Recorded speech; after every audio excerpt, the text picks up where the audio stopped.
welcome back to the dressing room, a great place to hang out, have fun, and discover your own stylish truth. My name is Leila Hayes, and I'm going to talk about something a little controversial today.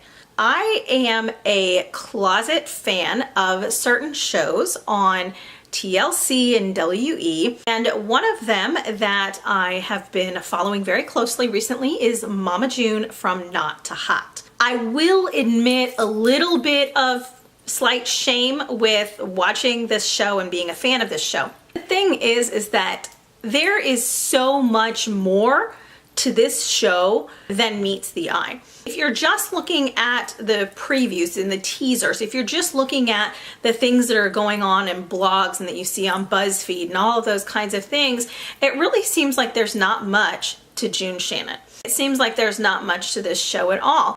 And that's a disservice. That's unfortunate.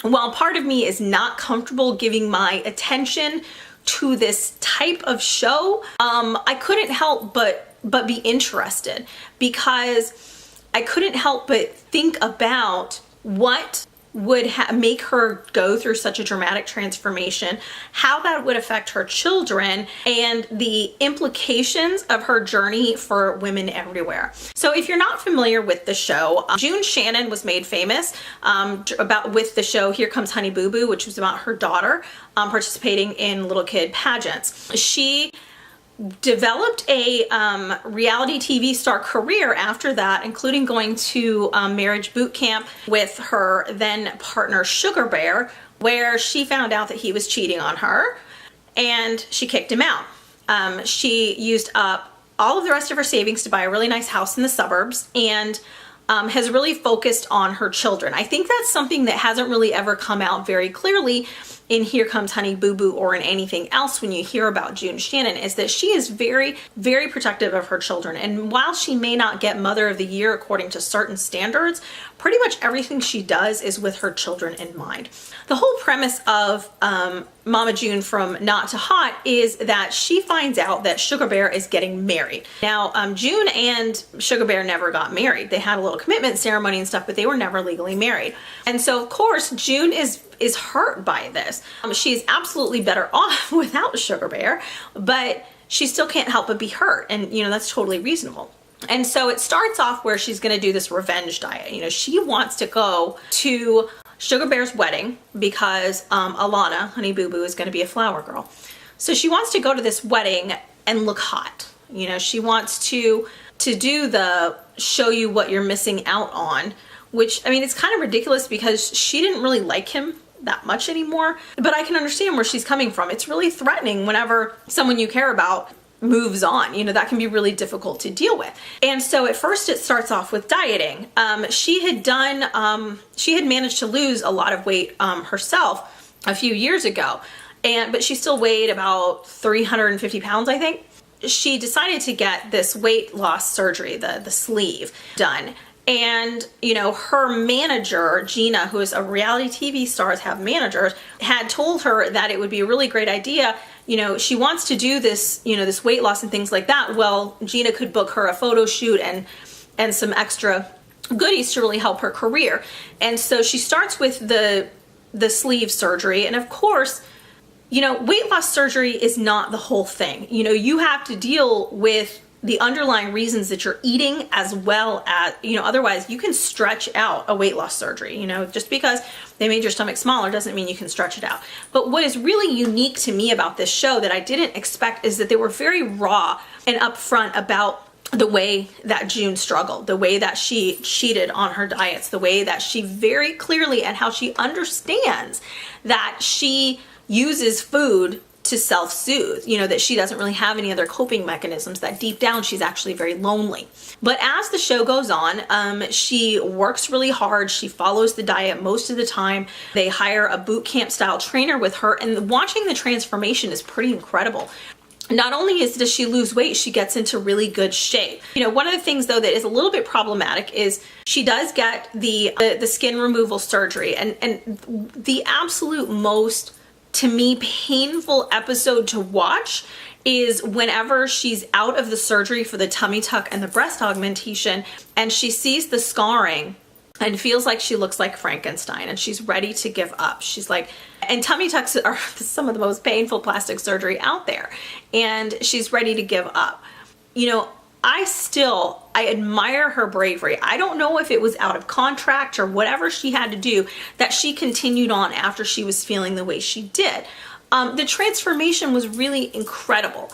Do I think that it was the best thing for her to do? I don't know about that. Does she seem to feel good about herself? Yes. At the same time, there's gonna have to be more inner work done. So when I'm working with a client, we work on the outside. That's a huge part of what I do, is working on the outside, working on hair and makeup and clothes and things like that. But that is all a catalyst for an inner change. Most of my clients are going to experience these huge changes without, you know, dropping a pound or anything like that. That's not what I'm about. But you have to be careful with these kinds of things. You know, there's this idea that plastic surgery can make everything better.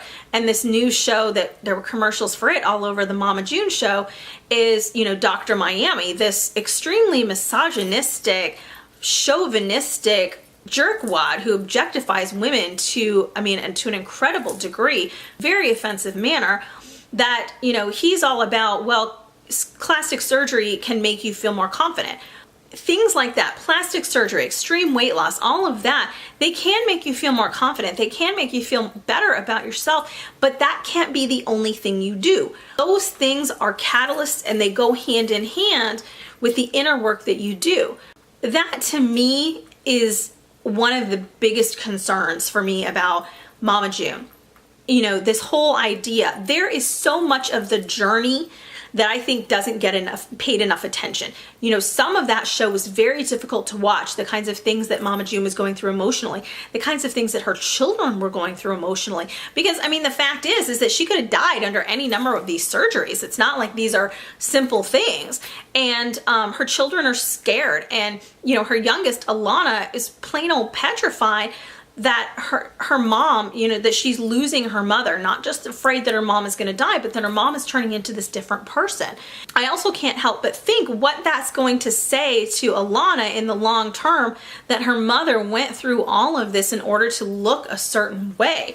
You know, Alana is not a small little girl, and so I can't help but worry about her as time goes on. You know, I can't help but worry about women and in general seeing this and thinking, I have to go through this to look this certain way.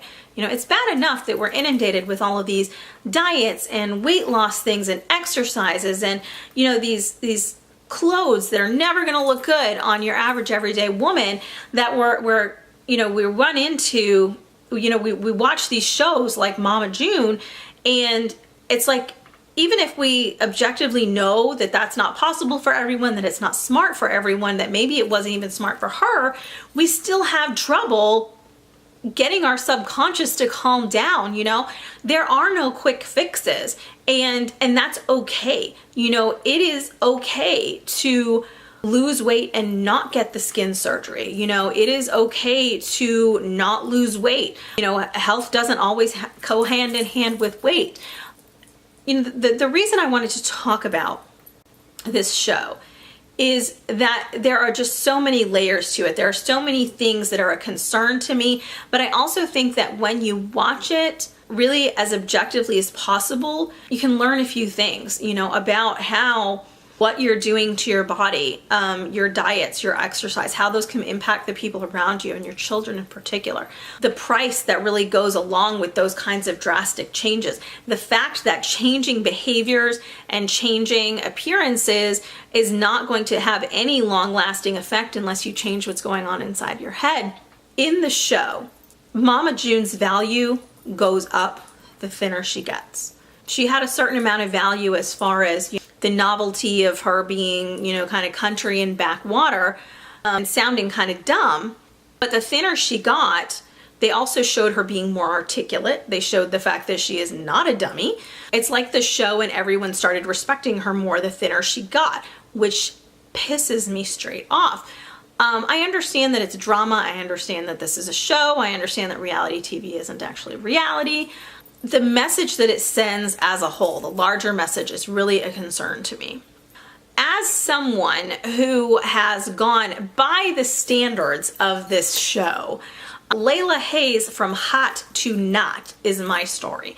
And I have to tell you that at my current not stage, I am much happier, much healthier, have more friends, and life is better since I'm heavier. At my very smallest, I was literally half the size I am now. I am currently a little bit more than half my size now. I'm 175 pounds as of when I weighed myself this morning for the sake of this show. And at my sickest, I weighed 94.5 pounds. That was whenever I chose to go into inpatient treatment for anorexia. At the time that I weighed 94.5 pounds, I fit into the ideal. I was thin, yet I had curves. No matter how thin I am, I never get rid of my boobs and I never get rid of this little pooch of a belly I have, but I fit society's norms. I was very delicate looking. I had cut cheekbones. I wore a size 00. I could wear whatever I wanted to. I thrilled at the first time that someone described me as skinny. The thing is that I was dying. I was so cold and tired and hungry all the time that I didn't have any fun. I wasn't fun to be around. I didn't look good anymore. I looked about 15 years older than I do right at this moment. And this was 5 years ago. That's something else that's a little bit problematic for me is, there is Leila Hayes from hot to not, according to the standards of being thin and things like that. But in reality, I went from not to hot by gaining weight, embracing who I truly am, figuring out the colors and the clothes that make me look and feel amazing. That is what being hot is about. It's not about these dramatic changes to your body. It's not about fitting into someone else's ideal. It's about figuring out your own best look, your own best feelings, your own level of confidence, and owning and rocking that rather than trying to become someone that you're not. Thank you so much for watching, guys, and please comment. Tell me what you think about Mama June from not to hot. Tell me what you think about this whole phenomenon of weight loss surgery and drastic changes like The Biggest Loser. Tell me how you feel about that. Let's discuss, but be nice, okay? And I'll see you next week. Bye.